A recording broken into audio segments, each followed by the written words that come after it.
छात्रों, आज हम टिप्पणी के विषय में जानकारी प्राप्त करेंगे कि टिप्पणी क्या होती है, इसकी विषय वस्तु क्या है, इसके नियम क्या हैं। इसको लेकर एक प्रश्न बनता है। टिप्पणी को परिभाषित करते हुए उसकी विषय वस्तु और नियम के विषय में बताइए। ये अत्यंत ही महत्वपूर्ण प्रश्न है और अक्सर परीक्षाओं में पूछा जाता भी रहा है। प्रत्येक सरकारी, असरकारी तथा गैर सरकारी अर्थात निजी संस्थान के साथ कार्यालय एक आवश्यक अंग के रूप में जुड़ा रहता है। इसमें अनेक पत्र, प्रपत्र, आवेदन पत्र आदि आते रहते हैं। संबंधित लिपिक उन्हें अलग अलग करके संबद्ध अधिकारियों के समक्ष प्रस्तुत करते हैं। अधिकारी इन पर पृष्ठांकन सहित टिप्पणी हेतु संबद्ध व्यक्ति को सौंप देते हैं।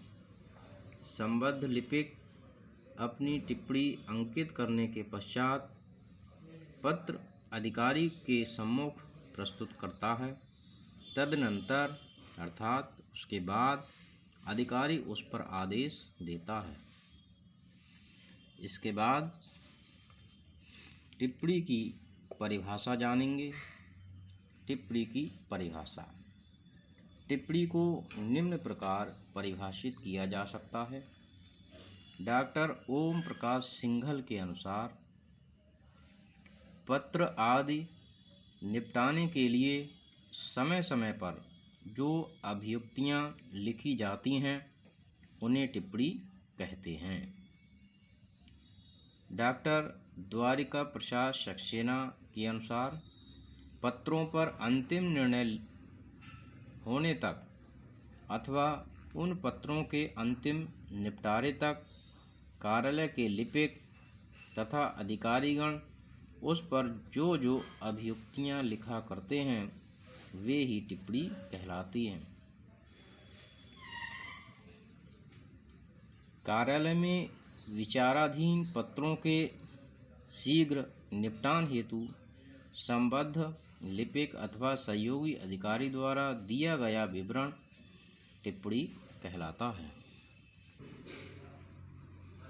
इसको हम और सरल भाषा में कह सकते हैं, किसी भी विचाराधीन पत्र के निस्तारण को सुगम और सरल बनाने के लिए जो अभियुक्ति लिखी जाती है वह टिप्पणी कहलाती है। इसके बाद टिप्पणी की विषय वस्तु की चर्चा करेंगे। टिप्पणी की विषय वस्तु, इसे हम निम्न बिंदुओं के आधार पर समझ सकते हैं। नंबर 1, टिप्पणी में सर्वप्रथम विचाराधीन पत्र का उल्लेख किया जाता है। नंबर 2, विषय से संबद्ध कार्यालय में आए हुए पत्रों का उल्लेख किया जाता है। नंबर 3, विचाराधीन विषय से संबंधित नियमों, अधिनियमों, अध्यादेशों आदि को अंकित किया जाता है। नंबर 4, पूर्व निर्णीत प्रश्नों का विवरण दिया जाता है। नंबर 5, इसमें अपेक्षित कार्यवाही का संकेत रहता है।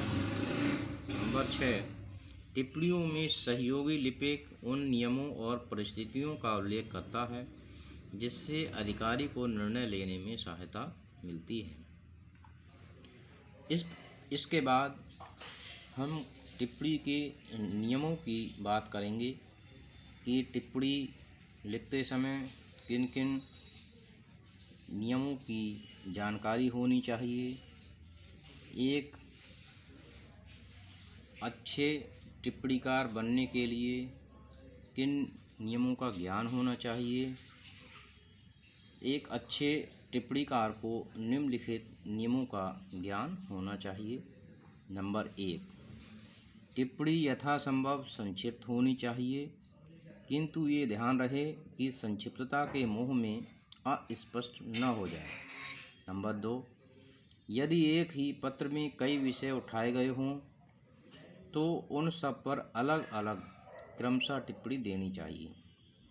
नंबर 3, यदि किसी विषय में विभाग या अनुभाग पर आलोचना आवश्यक हो तो वह संयत भाषा में और तथ्यपरक होनी चाहिए। नंबर 4, टिप्पणी वस्तुपरक होनी चाहिए, व्यक्तिपरक आक्षेप से सर्वथा मुक्त रहनी चाहिए।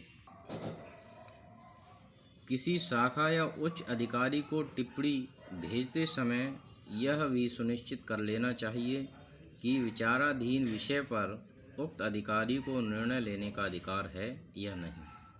नंबर 6, टिप्पणी आग्रह से मुक्त होनी चाहिए। नंबर 4, टिप्पणीकार को कठोर भाषा का प्रयोग नहीं करना चाहिए। नंबर 8, टिप्पणी की भाषा सरल एवं स्पष्ट होनी चाहिए।